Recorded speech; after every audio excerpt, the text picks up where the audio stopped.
বিসমিল্লাহির রহমানির রহিম। সম্মানিত সভাপতি, ওলামায়ে কেরাম, উপস্থিত আমার মতো একজন সদস্য, আসলে যে কোনো কিছু করতে গেলে কিছু ত্যাগ লাগে, সময় লাগে। এই জায়গায় গত বছর মনে হয় আমি কিছু কথা বলেছিলাম, তাদের স্মরণ আছে। তো আমরা যেভাবে আশা করেছিলাম সেভাবে হয়তো আমরা আমাদের প্লটগুলো সেভাবে আমরা পাইনি, কিন্তু দেশের পরিস্থিতি সবকিছু আমাদের সামনে বিদ্যমান। এগুলোকে মোকাবেলা করে আমাদের যে উন্নয়ন যতটুকু হয়েছে বা জায়গাটা যে অবস্থা এখনো আছে, সেজন্য আমি যারা এর জন্য কষ্ট করে এ পর্যন্ত এনেছে তাদের প্রতি শুকরিয়া জ্ঞাপন করছি।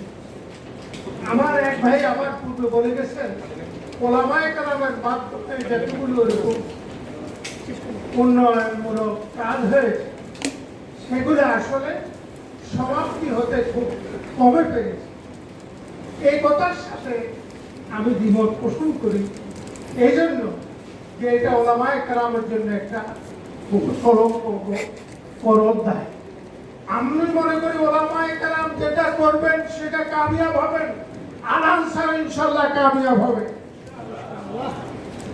এখন আমি জানি না কি অবস্থা আছে, গেছি বহুত পূর্বে। এখন এখানে বর্তমান যে মাটি বাড়াতের কাজ চলতেছে, চলমান, শেষে বন্ধে আলহামদুলিল্লাহ। এরপরে ড্রেন, তারপরে বিদ্যুৎ, এগুলো ড্রেন বিদ্যুতের জন্য আমি মনে করি আমাদের থেকে সহযোগিতা না নিয়ে ওইখানে যে এলাকার এমপি আছে, ওই এমপি আমাদের জন্য আমাদের সকলকে দাওয়াত দিয়ে এমপি সাহেবকে দাওয়াত দিবেন, এমপি সাহেবের থেকে আমরা এগুলো আদায় করে নেব ইনশাআল্লাহ। ইনশাআল্লাহ আমি আশাবাদ ব্যক্ত করছি, যদি এমপি সাহেব সেখানে থাকেন আর আমরা থাকি, আশা করি আমাদের সেখানে আবাসনের জন্য যা কিছু প্রয়োজন সরকারিভাবে, এতগুলো লোক একসাথে সেখানে বিশাল বড় প্রজেক্ট, এতগুলো পরিবার, অবশ্যই এমপি যিনি আছেন সরকারি দলের এমপি হলে বেশি কঠিন হবে না, সহজ হবে ইনশাআল্লাহ। আমাকে সেখানে দাওয়াত দিবেন, এই দায়িত্ব আমি নেব, আমি এমপি সাহেব থেকে আদায় করে দেব ইনশাআল্লাহ। আসসালামু আলাইকুম।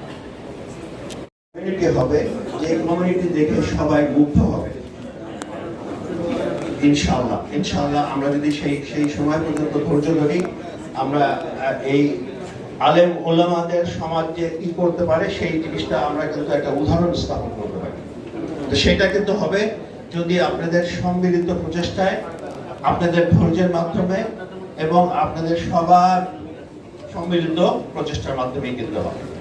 তা আমি আশা করব, পরিকল্পনা করতে হবে যে আমরা কিভাবে এইখানে নগরায়ন করব, সেই জিনিসটা কিন্তু আমাদেরকে দেখতে হবে। হ্যাঁ, তো সেই জিনিসটা দেখে আমরা যদি সুন্দরভাবে একটা প্ল্যান করি, ইনশাআল্লাহ এটা আপনারা আলেম ওলামা সমাজ কিন্তু একটা দৃষ্টান্ত স্থাপন করবেন। কেন আপনারা সেই পরিকল্পনায় কিন্তু আমাদেরকে দেখাতে হবে যে আমরা যদি এখন এই অবস্থায় উন্নয়ন করি আমাদের কি অবস্থা দাঁড়াবে, আর আমরা যদি সম্মিলিতভাবে করি, একতাবদ্ধভাবে করি, আমরা যদি একটা নিয়মতান্ত্রিক ভাবে করি, তাহলে আমরা কোথায় যেতে পারি।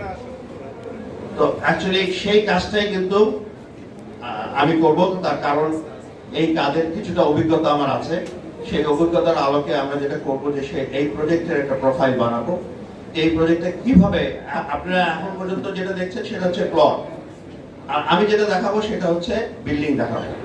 বিভিন্ন ধরনের কি হতে পারে এখানে, কিভাবে এই প্রজেক্টটা, এই একটা প্রজেক্ট করতে হলে কিন্তু সেখানে স্কুল, কলেজ, মাদ্রাসা, মসজিদ এবং চিকিৎসা ব্যবস্থা, এই সমস্ত জিনিসের প্রয়োজন হয়। এই সমস্ত জিনিসগুলো দিয়ে এই প্রজেক্টটা কোথায় যেতে পারে সেই জায়গাটা কিন্তু আমি দেখাবার চেষ্টা করব। তো সেটা করতে হলে কিন্তু আপনাদেরকে আরেকটু ধৈর্য ধরতে হবে। আমি মনে করি যে এই প্রজেক্টের পিছনে যদি আরো 5 বছর সময় আপনারা দেন, তাহলে এই প্রজেক্টটাকে কিন্তু একটা অন্য জায়গায় নিয়ে যাওয়া যেতে পারে, একটা অন্য উচ্চতায় নিয়ে যেতে পারে। তো সেটা আমরা যেটা করব যে নেক্সট মিটিং এ যখন আপনাদের হবে তখন কিন্তু আমরা সেরকম একটা জিনিস দেখাবো যে কি হতে পারে, এবং সেটা যেটা হবে যে সর্বসম্মতিক্রমেই হবে, সবার কাছ থেকে মতামত নেওয়া হবে এবং নিয়েই আমরা কিন্তু আগাবো। তো যে কোনো কাজ করতে হলে কিন্তু, ভালো কাজ করতে হলে কিন্তু আমি মনে করি যে সর্বপ্রথম যেটা লাগে সেটা হচ্ছে ভালো নিয়ম। তো আমি মনে করি যে এই কাজের নিয়ম যারা করেছিলেন, স্পেশালি মুফতি আমিনী সাহেব এবং ওনার সাথে যারা ছিলেন, আমি মনে করি যে ওনারা সঠিক নিয়ত করেছিলেন। ওনাদের নিয়তের মধ্যে সত্যিকার অর্থে অন্তর থেকে